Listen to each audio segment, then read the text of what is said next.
Yes, uncle is going to fetch them. Yes, uncle. Hello Mzansi, welcome to Mkosa Mzansi. If today is your first time visiting this channel, please do the right thing and click the subscribe button, and also don't forget to smash the like button. Kunama video my pictures zakho Skotini la circulator go labonakala khona engage guys, and people are saying ukuthi hayibo kanjani. I know I'm late, but I wanted to do the story, so why not? So people said ukuthi Monday proposed to Gogo Skutini, or are they getting married? So people were so confused. Yet Monday denied being the one elobekafaka uGogo Skutini video earring laphaya uthi nje yena kusuye.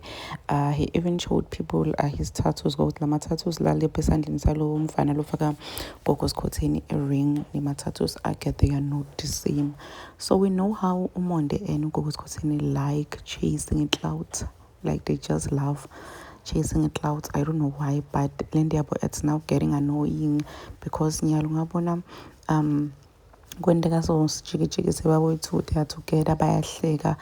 So like they always wanna find themselves trending, yet I don't believe this whole story thing. I don't believe this whole thing ukuthi Gogo Skutini was engaged by someone else, and they are just trying to trend, they are just trying to chase clouds like they always do. Please do comment what you think below down in the comment section. Don't forget to hit the notification bell. Do you think Gogo Skutini got engaged on Monday, or you think they just want to trend? I'll see you in the next one. I'm signing out. Goodbye.